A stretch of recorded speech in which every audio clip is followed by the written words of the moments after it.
gal next to you, you make the same amount of money, right? So that's employee. That's the bottom level, income status, right? You work your way up to self-employed. Self-employed, you now own a job. So there's people that that say they're business owners, but they're self-employed, meaning like the only way they make money is if they perform. So like a hairstylist, maybe an independent hairstylist. There's a difference between someone who works at Supercuts, right, who's getting paid $12 an hour to cut hair, versus someone who charges $40-50 to get do someone's hair, and then as many as they book is as much as they make. Big difference. But when you own a job and you're self-employed, if you don't show up to work, you don't make any money. Right? So you have a little bit of flexibility. You do have some ownership because you in control of your schedule, but you have to be very disciplined. Okay? As a business owner, you own a system. Right? And that system produces cash. Produces income, right? So this is like, if you own a Jack in the Box, right? That business kind of runs with or without you. People are going to show up when it opens, and people are going to be there till the last minute when you close, right? The drive-through or whatever, right? But you own a system, and then now that system produces cash, whether you're there or not, is a true business owner. Okay. I is for investor, and this is where your money makes money. You could buy a business, have business ownership, and that could be an investment. Or you could put money into something, it grows, you see a return on it, you now made a profit, so you're considered an investor. Who's probably one of the most well-known investors, one of the biggest? Warren Buffett. Warren Buffett, right? So Warren Buffett would fall into this category. Right? Maybe Bill Gates. Talking like angel investors. Bill Gates would probably fall into like a business owner investor type. Well, both these guys probably fall into both these right here, right? This is like kind of like your guy cleaning pools, your hairstylist, a notary, even kind of, even a licensed agent. Yeah, a licensed agent, right? Real estate agent. Okay.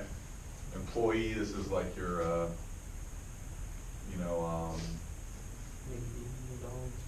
Mickey D's, Mickey D's, clerical position or something like that. Yeah, typically W-2. This is more 1099, etc. Right? Okay. So I go over this because a lot of times we get confused on where we're at in the business. Right? You're like, whoa, I own my own business. But if you don't treat it like a job, you're going to be out of business right away. Right? Yeah. So you start off, a lot of times when someone comes into WG, you have an employee mindset, right? Mentality. That's just kind of the way people are raised, right? Go to school, get a job, right? So you go do that. And then you come into WG and they go, no, you got to make your own schedule and you get paid to perform. So you start off in WG self-employed, right? And by building a team, right, recruiting and building a team, you're trying to get to a business owner position. But this takes time, right? You're not just a business owner because you got licensed. Matter of fact, you're self-employed until you're really financially independent, where money comes in whether you work or not. And it's enough. And it's enough to live the lifestyle you want. Even if it dips, it's still enough. So what I'm trying to say is that you have to treat your business like a job. So even though you're an entrepreneur, that doesn't mean you work less. Right? Yeah. An entrepreneur just means you have the opportunity to make more. So it doesn't mean you work less, you actually work more to make more. The right, the cap is a lot higher, or it's gone completely when you're an entrepreneur. When you're a WG agent, even though you're self-employed, you're really an employee of yourself, right? You own a job. You have to treat this like it's a job. And so if you're part-time right now, it's even more important, right? It's even more important that as soon as you get out of your job, you go right into WG mode. You go right into, I'm building my business to be able to get out of my job and be able to make more money as an entrepreneur. Have that control, have that lifestyle, but that just means you got to put in more work. You got to do more, right? You guys have seen this before where, right, in WG it's kind of like it's the lowest paid, right? This is the work in the beginning, and this is the pay. As you build your business, as you build your team, you're 5 years in, 10 years in, or whatever, you're right, the pay's getting bigger, right? And the work's getting less. Till you get to this business owner, position, where you have something built, where you have multiple SMDs in multiple cities and multiple states. You have CEO, right? You're EVC or you're field chairman with CEOs underneath you, and you're running a base shop probably still, but you have leaders that are running their base shops and working it, and you now have a system that's now producing income, right? But it's all front loaded with it. It's all front loaded with being an entrepreneur.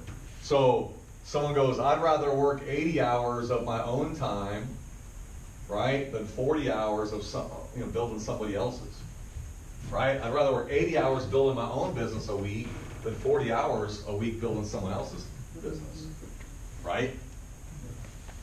So it's the mindset. It's a mindset. It's a mindset where you're like, hey, if I'm going to get to the next level, I got to go above and beyond what the average person's going to do, because the average person barely gets by. The average person WG doesn't really do, doesn't do enough, right? If you're S&D, you're above average. But if you want to get to SMD and go get your ring and go on to EMD and CEO and EVC and SEVC and $1 million ring, you have to go. You have to really be an entrepreneur, and it's not just working smarter; it's also working harder too.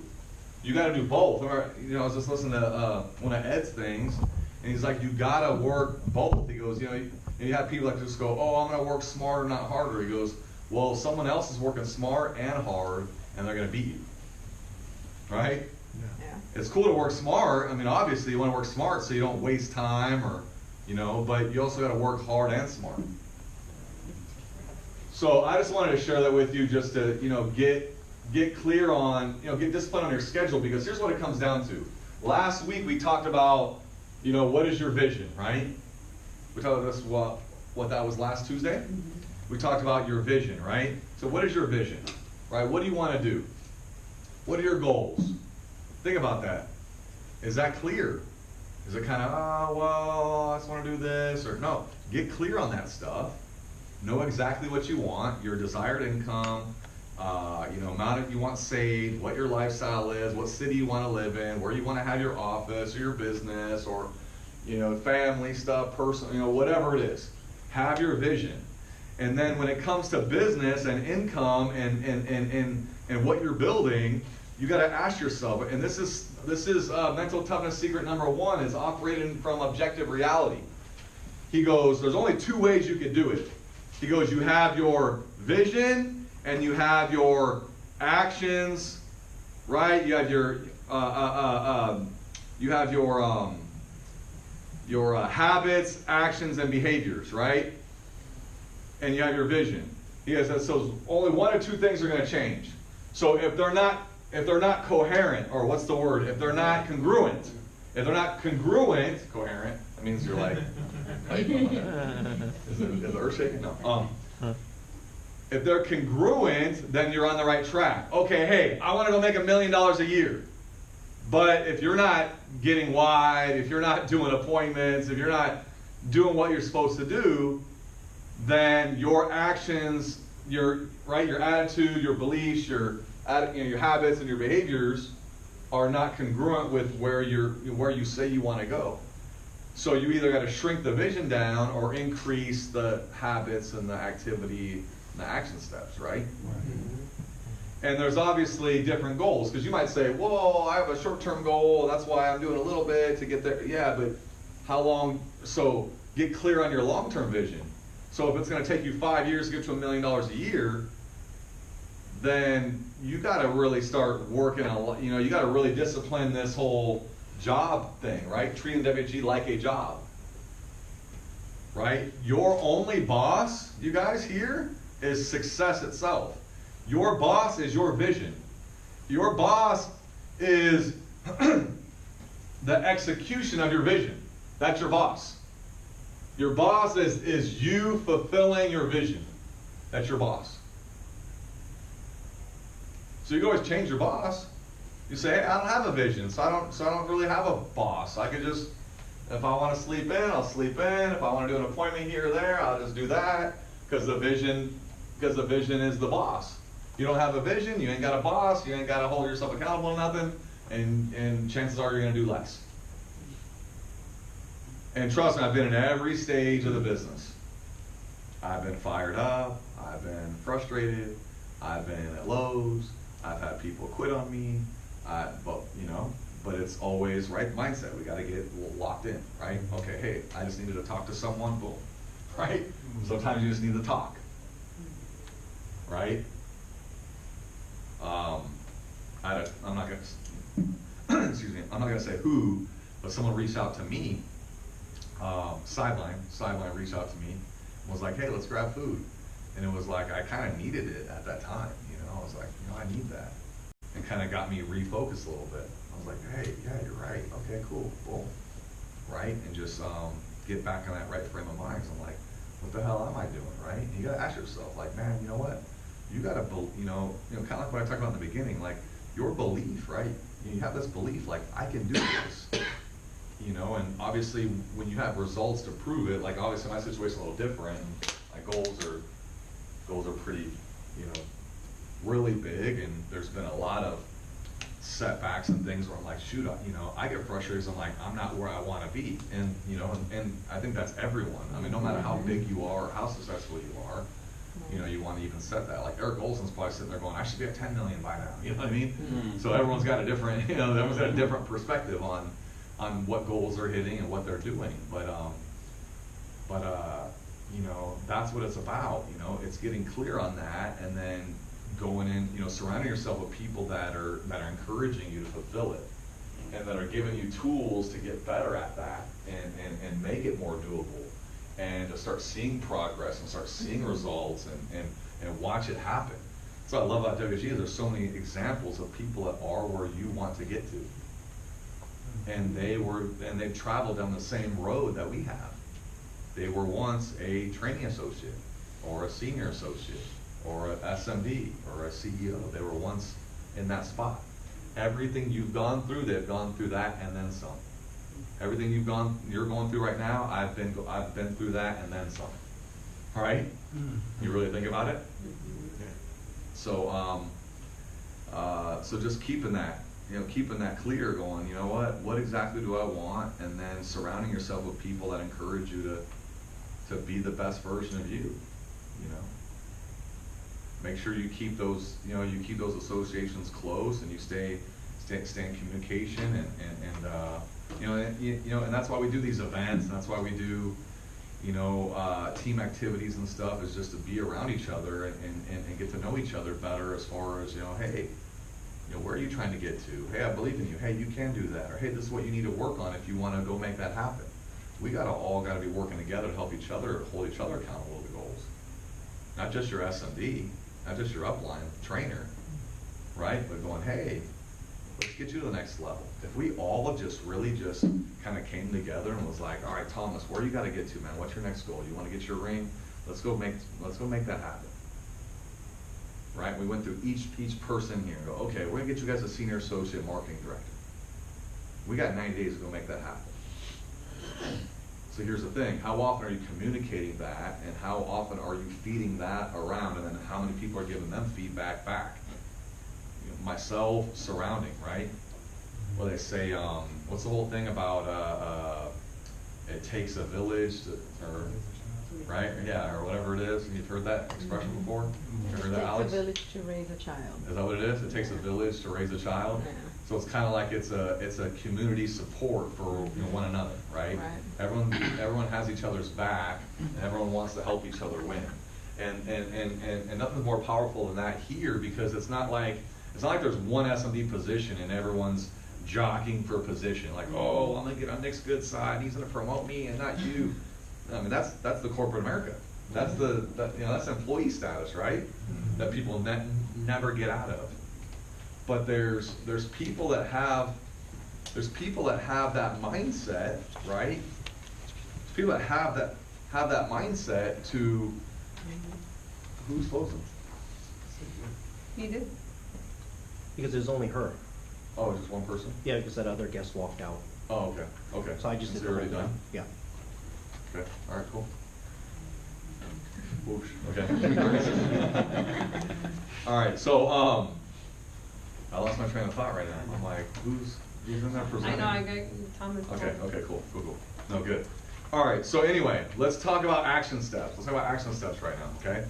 So when it comes to action steps and treating your business like a job, you know, right now, if you have a team name or a corporation or whatever, you are the key person in your business. You are the key person. So you guys ever heard of key person insurance? Yep. Yeah. You are the key person, right? You're the most vital person in your organization. Aren't you? Yes. Absolutely you are. It scares me. Dude, I'm terrified that if I wasn't here, if I didn't do the business, if I wasn't here anymore, like, how many people are going to take this thing and run with it? I get scared of that, and that's what keeps me, like, wanting to train and develop more people, because I'm like, you know what, if I just stop, I wonder, like, if Team Dominic would just kind of fizzle out. I actually scares the crap out of me. And that's why I'm at every pregame, at every BPM, at every Momentum Monday, at every full-timers, at everything, because I'm like, that can't happen. I'm not going to let that happen, right? And you got to treat your business like that too. So hopefully you've insured that key person, right? You're a client, you own all the products, all that stuff, right? So that's step number one. But then outside of that is that key person's got to be doing the most in their business versus anyone else. So here's a couple things. If I'm an employee of my business, then I have to allocate, right, 2 hours of my day, 2 hours of my day to prospecting. Minimum. I have to invest 2 hours in my day to prospecting. No matter what, part-time, full-time, don't matter. Well, Nick, I get off at 6. Great, you got from 6 to 8. Well, I have appointments. Well, then you have an appointment. But if you don't, then you're prospecting. Okay? Well, you got to allocate 2 hours. I'm going to go through a full-time spot, and then if you're part-time, you're going to work this in on your days off, and on the times that you either go in late or you get off early or whatever, you're going to work that in. 2 hours of prospect, okay? That's like mandatory, like almost like you got to fire, I mean, you can't fire yourself, but it's almost like don't reward yourself if you don't do the work. You know what I mean? Like, it's like, hey, people go, oh, I'm going to do this work. Okay, well, let me go on vacation first. Let me go get a massage first. No. Do the work, then reward yourself for the work that's gotten done, okay? So 2 hours need to be spent prospecting. This could be going out and talking to people. It could be partially on your social media, I guess. That does take time. I don't know. I mean, you're 2 hours on your phone, like messaging people or friend requesting. I think I told you guys, I joined a life insurance agent group on Facebook. There's 2,800 members. And I got the administrator and I messaged him about this para program. I said, hey, would you mind if I put on your group about this appointment setting? He goes, you know, about that these appointments are available.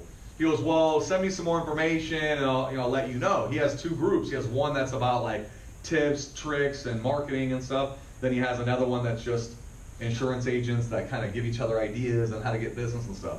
And so he comes back to me and he goes, yeah, he goes, I don't mind if you do it. So I'm in the group like friend requesting these advisors. You know, and these guys are accepting my requests, I'm liking their stuff, I'm just gonna start to build little, you know, relationships. But 2,800 advisors throughout US. You know, guys in Louisville, Kentucky works for XYZ insurance agency or whatever. A friend requested me back, and now he's gonna slowly see my stuff. Hey, looking for agents, or hey, you know, we're expanding nationwide, and you know, something might appeal to him, right?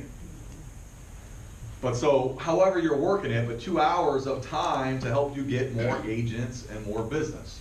So prospecting, right? Another 2 hours is strictly for phone calls.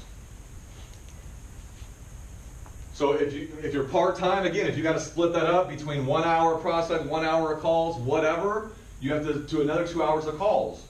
That's your main that's going to help you generate activity for your week, for your next couple days, for the next few weeks, but you can't neglect that time, even if that's all you do in the day. So let's say right now you're like, I got no other appointments the rest of the day. Then you know what? You can get done here, let's say at noon, and be done at 4. 2 hours of prospecting, 2 hours of calls. Or you're like, well, I got plans, it's Father's Day weekend, but whatever the case may be, during the week, during your on your Monday, on your Tuesday, on your Wednesday, whatever. If you do that every single day, and then don't neglect that. You cannot neglect that. Like, man, but I booked my Thursday where I got appointments all day, all night. You have to plan accordingly. And if you do that, then make up for it in the later days of the week. Because if you do that, see, it's easy to get caught up being busy. You're like, well, I got 6 appointments a day, so I can't make my calls, get my numbers. But you don't realize that those 2 hours of calls and numbers is setting up future activity. That's keeping you in business. So you can't just get busy on appointments or busy with other stuff, and then you show up one day on your calendar and you're like, I ain't got no activity today. I don't have no appointments today. And if you do, that's okay, because you can start over. I mean, you know, each day's a new day, and you can generate activity right then and there. 2 hours of numbers, right? 2 hours of prospecting, 2 hours of calls.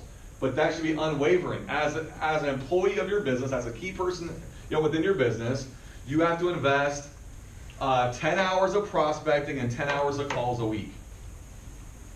Right? So we're just talking about a 5-day work week. So 10 hours of prospecting, 10 hours of calls. You do that, and it's the ones that can do that consistently long term that whatever your vision is, no matter how big your vision is, that will happen for you. That will happen for you. Now, depending on, how fast it's going to happen, how big you're going to get, is going to determine your time frame. How much you're working on yourself, how much you already have credibility, or your background, your market, or how well you adapt to leadership or personal development will speed up the timeline. So let's say the goal is EDC and $500,000, or field chairman and $1 million, or whatever whatever your goal is. Say I want to build 10 SMBs and I want to have a $500,000 residual income.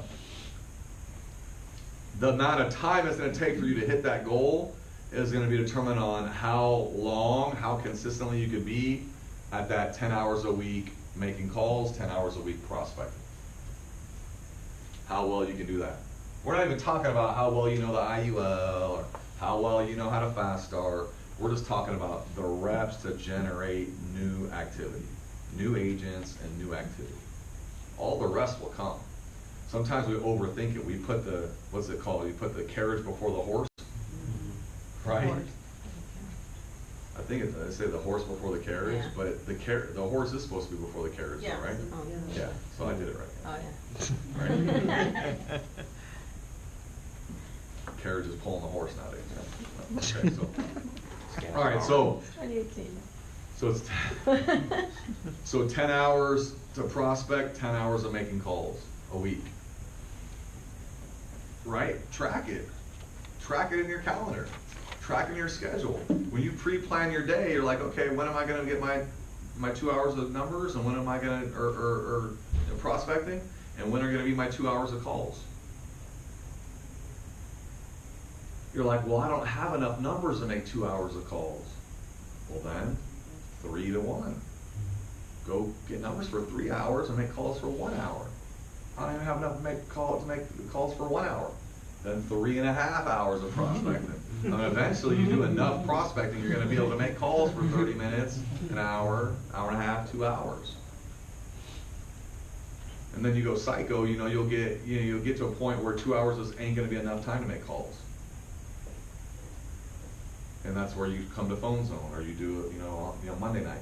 A lot of people that are full time, they make calls during the day, and then they come to phone zone just to make more calls, get a hold of people in the evenings that didn't answer in the day, or whatever. Right? Mm-hmm. But be creative in your prospecting, right? Pick a partner, take a partner, challenge each other. That needs to be the lingo is, hey, how many calls did you make this week? How many numbers did you get? Hey, let's go get numbers. Right, you were asking about that. Like, hey, who could I partner up with and go get numbers? Like, you gotta ask. Hey, let's go get numbers, right? Me and Matt talked about it. Hey, once a week, we're gonna go to Costco for an hour, right? At least once or twice a week. It's a prospect, right? Matt's like, hey, Costco is, married homeowner, kids, average income 80 grand. Costco members. Yeah. Probably a good place to you've gotten some good recruits and prospects from Costco, right? Or Costco, Sam's Club, I don't know which. Well, there's one in Murrieta, right? Is it Sam's Club? Or where do you guys go? Oh, you guys go by the mall? Right there? Okay, yeah. So either way, they're paying for a membership, right? They're paying for a membership to shop there.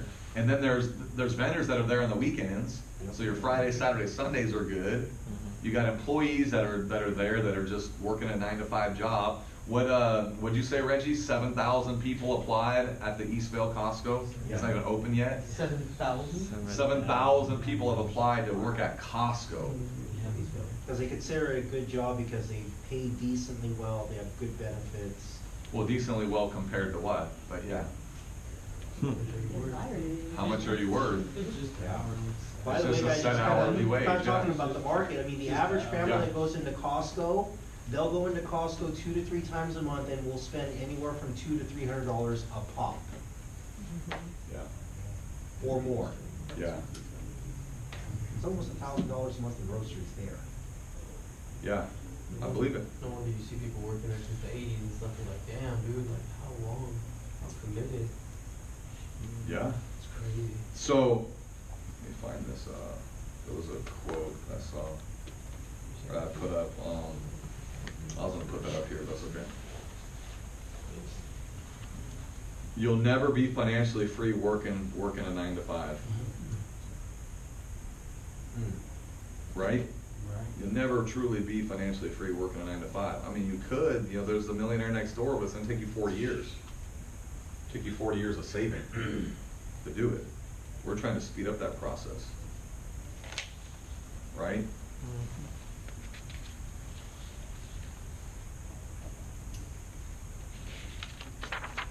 You will never always be motivated. You have to learn to be disciplined. That's where this consistency and the hours of prospecting, the hours making calls comes in. But have fun with it. That's why it's always good to do it with someone. Don't make calls by yourself. Go, hey, let's both make 25 calls, man. Like, hey, let's come in the office and make calls together. That's why phone zone's powerful, because it's synergy. Do it by yourself. It's harder to do. Even when you're disciplined, even when you're motivated, it naturally is. Yeah. It's kind of like a workout partner versus going by yourself. There's people that are self-motivated that can go do it, but you have a workout partner. That's why I do my Sunday workouts. I like working out with other people. It motivates, it pushes you. Same thing with your calls and the prospecting. Try going prospecting by yourself and see how well you do. You end up talking yourself out of it. Yeah. Right? You're like, oh yeah, I don't feel like it, or oh yeah, that person, oh shoot, and SMD's just walking by you left and right. Yeah. Right? We've all been guilty of it at some point, some point in time. Yeah. Yeah. But it's just like anything else. It's a muscle. It's a habit that when you get in the habit of prospecting, in the habit of making calls, it gets easier, it gets funner. But have a partner to kind of challenge and have fun with it. Hey, can you call this guy for me? He doesn't answer, from my number. Can I use your phone? So there's all the little tricks of the trade, right? Or Anthony goes, hey, I haven't been able to get a hold of this lady. I'm like, all right, I'll call. I call and she's like, hello? I'm like, Anthony, you know. But it's true though, right? Yeah. They're like, they see it, you know, it's like, you're following up, you're doing your due diligence. I don't mind following up with someone over and over again. Because when I met them, I told them I was going to get a hold of them and book an appointment. So when I finally get a hold of them, you know, the first words are, man, sorry I haven't gotten a hold of you sooner, I've been so busy, right? I play the role. They might be thinking in their head, yeah, right, dude, you've been calling me every single day the last 9 days. But when I finally get a hold of them, I'm like, you know what, I apologize I not getting a hold of you sooner. I've been, you know, it's been a really, I mean, I've been busy all week. Like the calls I'm making today, that's, you know, that's my line. I've been calling these people all week. When I finally get a hold of them, I'm like, man, I've been busy, sorry I haven't gotten a hold of you sooner. Unless they call me, even if they call me out on it, I'm going to say, well, why did it take you 9 times for you to finally pick up? Hey, man, you've been calling me all week. Well, you know, thanks for noticing. You know, when we met, you said you kept your options open. I didn't want to give it to somebody else, because when we kind of hit it off when we spoke. You said you're doing this, we're looking for that, or you're from this area, that's where we're looking to go. You find any kind of leverage that you can. Right? We had a great conversation. Hey, you carried yourself well. Any kind of compliment, any kind of their background, where they live, where they're from, what you talked about, whatever. You leverage that and go, hey, that's why I wanted to make sure that we got a hold of each other and I want to get together with you. You're not just inviting to Tuesday, Saturday too, right? You're just trying to book an appointment. So prospecting is a 3-step process, right? You prospect, then you make the call and invite, and then you actually do the recruiting interview on the third time. What happens is people prospect and they want to go, hey, so I'm prospecting Byron, and I go, hey, what are you doing Tuesday night? You come out to our overview. That's too much right then and there. I just want to get your number. I'm going to call you next day or two. We'll set something up. Now, so then the second time I call you, hey, I'm just calling to book that appointment that we talked about setting. That's it. I'm not getting into questions and answers when I'm prospecting. I don't get into extensive questions and answers when I'm making the call. 1 question, cool. 1, maybe 2. Beyond that, you know what? You got some really great questions. That's even more of a reason why we need to meet, so I can really go into detail with you. I got a bunch of other calls to make. I'm right in the middle of something, getting out of an appointment, I'm walking into an appointment, whatever. You're busy. They get into questions and answers on the prospect. Hey, you know what? I'm in a hurry. I know you're busy. You know what? Why don't we, you know, you seem interested. Why don't we exchange numbers? Let's talk. Write that down. I'm not, you know, right? I'm in a hurry. I know you're busy. That's a good line to avoid the repetitive question and answer thing. When they start asking you questions about, like, skeptical type questions, like the skeptical mindset, that's where you know to do the takeaway. You pull the takeaway from them. Well, I'm not too sure, this is what I really want to do, or I don't know, but hey, you know what, at this point, I don't even know if you'd even qualify, but at least if you're open, let's exchange numbers and we'll talk. So anytime they're like, yeah, but what is it? Or, oh, I tried something like that. So, you know what? I don't even know if you're even a good fit right now or not. You know, my CEO's pretty selective on who he brings on board. But if you don't plan on working at Stater Brothers the rest of your life, you know, why don't we exchange numbers? And, you know, again, like I said, I can't promise you nothing, but if you don't plan on doing what you're doing forever, it might make sense that we get together at some point down the road, right? So that's kind of the language. You guys getting it? Yeah. You kind of got to find ways to disturb and entice, and then disturb and withdraw. So there's a disturb and withdrawal, and there's disturb and entice, right? So the way you disturb is kind of like, you know, well, a lot of ways you could disturb, but you know, you don't want to be offensive, but you kind of want to get them thinking like, you know, he's right or she's right, you know, that kind of disturbing. Like, you know, you meet someone really sharp and they work at a dead-end job, and you're like, man, I thought I got a man, you dress like an attorney. You work at da-da-da-da, you know what I mean? Something that's even a little something subtle, where they're like, oh, thank you, but then in the back of their head, like, did he just like, he kind of gave me a hug and jabbed me at the same time. He gave me a compliment, but then kind of like insulted me without me even knowing.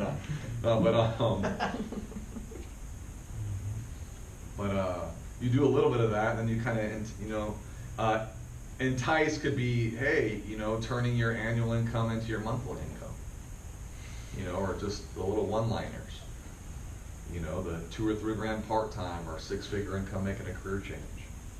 You have these little one-liners that you have to kind of have at your disposal, and you get better through repetition. You get better by putting in the reps and doing it. By doing it, it becomes a muscle. It gets good. I know from experience that when I have a dry spell where I don't get enough numbers, I don't prospect. The next time I go prospect, I'm a little hesitant. I'm like, you know. But then when I'm like, screw it, and I do it, then the next 2 or 3 is like, oh, you know.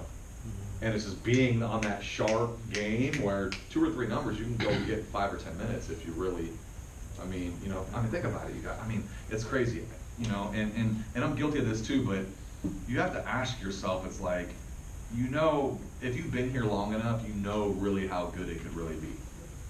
And you know, like, it's not really physical labor. Some of it's a little bit of maybe luck even, like depending on who you're gonna recruit or how an appointment's gonna run if you're gonna close, you know. Sometimes you go on the worst booked appointment and it ends up being the most profitable, and then vice versa. You know, same thing on the recruit. You might have someone that you think, like, there's no way, and that could be your next big superstar. And then on the flip side, you got this married homeowner, kid, blah, blah, blah, and then the guy's like, eh. Or you got this person in sales, good with people, entrepreneur, has a business, wants to start something else, and just, doesn't see WG.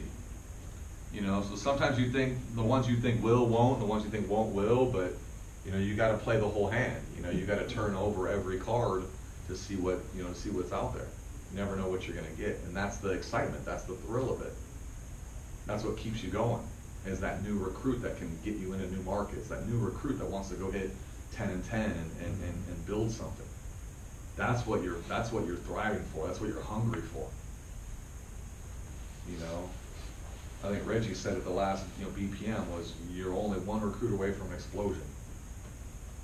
Right? You're only 1 recruit away from an explosion. It's just, don't let your past taint your mindset to get the next one. Because you're like, oh, because even as you say that, it gives you hope, right? There ain't nothing more believing and hopeful than the next recruit. But what happens is you start thinking about, man, all the recruits I've gotten, though, that didn't pan out. But you can't take that into the next contact because it could change completely. So it's got to be a fresh, new mindset, like brand new hope and opportunity. Same thing like when you're, you know, you have a guest here and you go greet the guest. You can't greet the guest like it's your 100th guest going, hey, pretty cool, huh? Like you've done it before. It's got to be as if it's the first guest you ever had.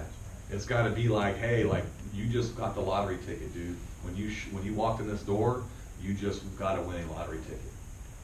Like, how would your mindset be then? Just think about your mindset when you have guests, or when you have teammates here. Some of you guys haven't even tasted overrides, really. Like, wait till you taste overrides. Like, you're trying to write business, like, well, wait when you find that recruit from an explosion, when you find that recruit, and now you're overriding them. So you're making money out of an appointment, and then you're like, and then your new recruit goes, I just wrote 4,000 points. And you're like, awesome. And you're making sure, hey, labs are done, okay, cool, tell me about the client, blah, blah. But then in the back of your mind, you're going, all right, well, shoot, well, I was out here making, you know, $1,300 bucks, I've got another $600 override, I had a $1,900 night. That's just one. What happens when you got 5? What happens when you got 10? Right? You guys are going to see some of this on Friday. If you guys want to turn your chairs real quick, watch this. You guys want to kind of shift over this way so you see a little bit better?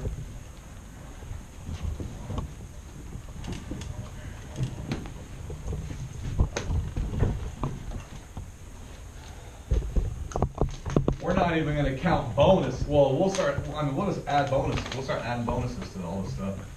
Check this out.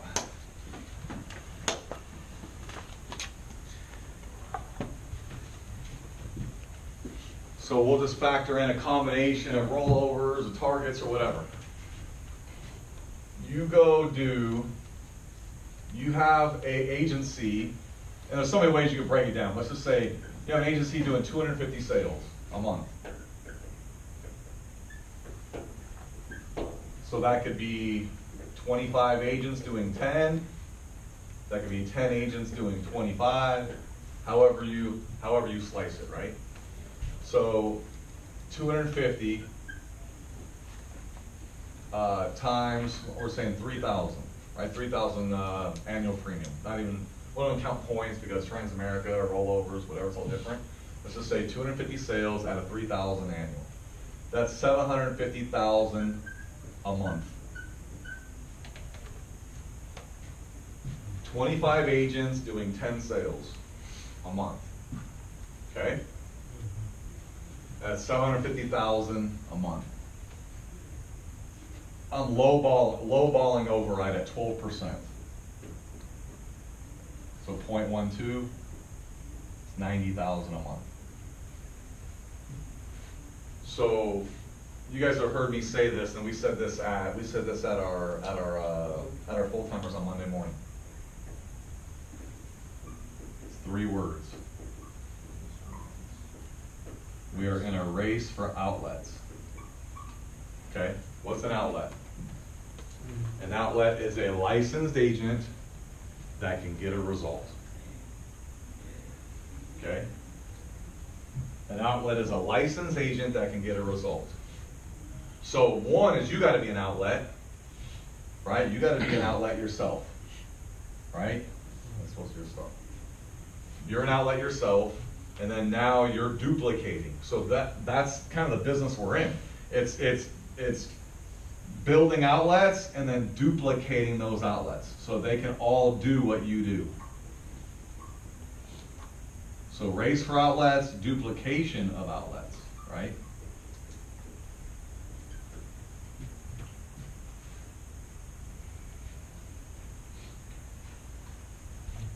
We said, so 250 sales a month, 25 agents doing 10 agents doing 25, combination. I mean, you know, however you want to break it down. That's pretty cool, right? And then so now, 750,000. So if that's that could be a combination, let's say that's base through first. You guys know what base through first is, right? So that's you as an SMD, and then your direct SMD. So let's say you got, you know, whatever it is. SMD's under you that are direct. Base through first. If your base through first is doing 750,000 points, what's the bonus on that? Let's say your base is doing 150 of it, and then your super base is doing another 600. So what's a 150,000 point base shop? What's the bonus on that a month? 7,000, probably 7,000. 7,000 maybe? So 7,000 on bonus. So just the base shop bonus, you get another 7K. That's not even counting quarterly, which we'll go over.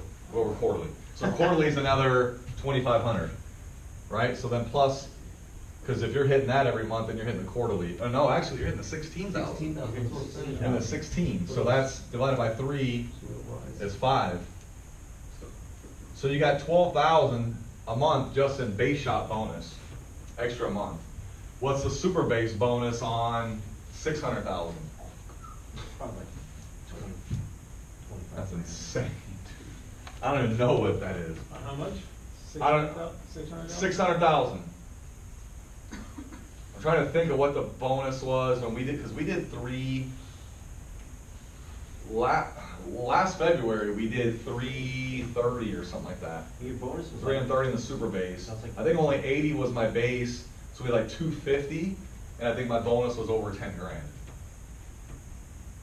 Yeah, that cycle was like 15 grand just in bonus. So this is, say, let's call this maybe 25 grand probably in bonus at least a month.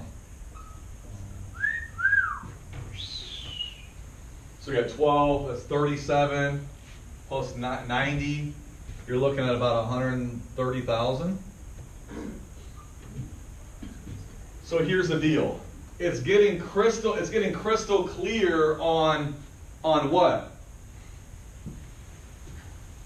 License, right? Outlets, licensed agents getting resolved. So right now, if I'm Eddie, I'm going, I gotta start getting my 25. I gotta get my 25 agents that can go do 10 sales in a month. So you gotta go get one, and then I'm gonna go get another one, and another one. Next thing you know, you got, hey, I got 4 guys that, even if they're not doing 10, but at least 4 that can do 20, so they can do 5 each. That's 20 towards your 250 that you need to go make, what, $1.5 million a year almost? So it's getting specific on our target. So now if we're shooting darts, you got a bullseye, right? So now we're going specific, like, hey, yeah, so that's why we're recruiting. That's why you're bringing guests. That's why you're spending 2 hours prospecting. That's why you're spending 2 hours making calls. That's why you're going to get on your social media and put stuff on your story, or hey, or this or that, or right? That's why you're doing it, so that you can get closer to the goal, closer to that number. Because once you kind of get a machine going, it will start to roll.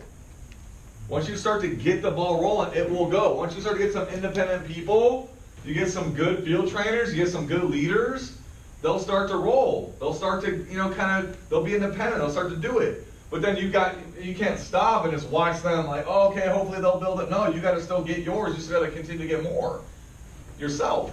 Because the same time you're adding ones might potentially be falling off too. That's why your energy levels, that's why everything is so important, because you're trying to set a good example for your team and be there for them, communicate with them, and say, hey, you know what? I'm going to build this thing. You almost have to have the mindset that you're going to build it with or without them. Meaning that you never want someone to feel like you need them. It's like, if someone's like a big part of your business, you don't want to feel like you need them. Like, you need to be getting new people so that they take ownership of their own business, going, well, shoot, I still got to go get mine. I got to go make my money. I got to go, reach my own goals. Don't think that someone's just here to help you build your business. Right? If anything, you're here to help build theirs. Yeah. Right? And that's why I share that with you guys too. Like, I keep my calendar open for one-on-ones or for matchups and for things like that, or to come in and make calls or to go prospecting. Right? And the common thing I hear when I meet with my directs is, oh, well, I know you're busy. People always say that. But I know you're busy. And I'm like, well, I'm busy helping build my business, so if you're in my business and you want me to help you build your part of your, if I could add value to your business or help you in some way, then you need to utilize that. You need to utilize that. Whether it's coming in, you guys know that I'm here every day, so you come in and make calls. Hey, Nick, I need help with calls. Can you help me make calls? Yes. You know where I'm at every single day. I'm here in the office. You know where I'm going to be here at Phone Zone, so if you want help making calls, you know where I'm at. You know what I mean? Yeah. Oh, I need help with doing a one-on-one. You know where the one-on-ones are going to be done. We're done here. I need help with a KTP. You know you're going to contact me, and we're going to go make that happen. So I guess what I'm saying with that too is that's where it comes back to this community, right? Where we all got to be there for each other. Not only your leader is there for you, but we're here for each other too, because at the same time, if I can't do it, then I'm contacting Matt or Alex for a matchup, or Eddie or Reggie or whoever it is, right? Cynthia's got a couple appointments, with Justin, my base shop down there, right? Spanish speaking or whatever. And so Cynthia's going to go do that. And so we're all want to feed off each other. But let's feed off each other to help every single one of us hit the next goal. Right? If it's 3 and 3, if it's senior associate, if it's MD, like, we got to get aggressive with it though. It's got to be like an aggressive, like, this stuff is like aggressive, like, hey, Eddie, dude, I want you to get your 5. I want to get your 5 towards your 25. Right, Jenny, I want you to help you get your 3 and 3. By the end of this month, we got 2 weeks. Yeah, come on. Right, Anthony, it's time for senior associate, marketing director, bro. Like, it's time. It's time to make that happen. And you're putting in the work, and now it's time to, it's really time to get, locked in and focused. So you always have to take assessment. You can't let and I made a mistake, trust me. I made the mistake where 2 or 3 months go by, and then I'm reassessing what I've done or what I did or what didn't go right. You gotta be looking at that stuff all the time. You gotta stay laser focused. They say a rocket ship is off course 90% of the time. It's constantly being rerouted to stay on track, so that fuel's not wasted, so that, you know what I mean, energy, time, resources are not going to waste. And sometimes when you get too far off course, you lose sight of the goal, and then it takes you longer to get back on course. You know, the further off course you get, the harder it is to get back on track. I found that out the hard way too, even with momentum. The more the more you take your foot off the gas, the more you lose momentum. The harder you got to put your foot on the gas consistently just to get it back and idle and to get it back going in the right direction. But it's up to us collectively to help each other get there and to do that. Don't be afraid to say, hey, where are you at? Don't be afraid to say, hey, you got it, man. Let's get this thing going. Let's get back on track. You're better than that. We need to get big. We need to start competing again with these other teams. Right? Yep. What do they got that we ain't got? Exactly. Some of them got some young teenagers, right? Young kids. Some got, older, more established business owners, good market. I mean, whatever. It's all a combination of stuff. I think we're pretty diverse. We got a lot of different backgrounds, a lot of different ages, ethnicities. But it takes a focused discipline. That's part of what we're missing a little bit. In all honesty, I think it is. And I'll take ownership of that too. Not going to make excuses, but I could be more focused, I could be more disciplined. And we probably all can agree that we can all improve in that area, and if we do collectively and we hold each other to it, that we could do something big. I was just, it's like I read my business plan every day, and one of the things in my business plan, it says a EVC super trip. And it's like, dude, I want to hold, it's like what they're doing to Italy. I'd love to do a team dominate super, we've been talking about that for a while. It's like, I want to go do that, And so we're going to do like little things that build up to the bigger things. And we don't have to be EVC to do it, I'm not saying that, but it's like we got to have enough activity and momentum and things going to even make it worthwhile, right? Yeah. I just want you guys to know that you're in the right place, and that the leadership, as well as myself, your trainer, have your best interests, want you to win, know what to do, right? But we all feed off of each other. I feed off you guys too, believe it or not. It's like I'm not always on the up. Sometimes I need a little bit of, I like seeing the activity and the momentum and communication happening, and that fires me up to go harder. The hardest thing to do is when there's not a whole lot of activity, and you got to be the one like pulling the whole rope, But the weight's light, They say one horse can only pull so much weight, but two, it's like 3 times the amount that they could pull. Just because of the force, and 2 people, 2 heads are better than one kind of thing.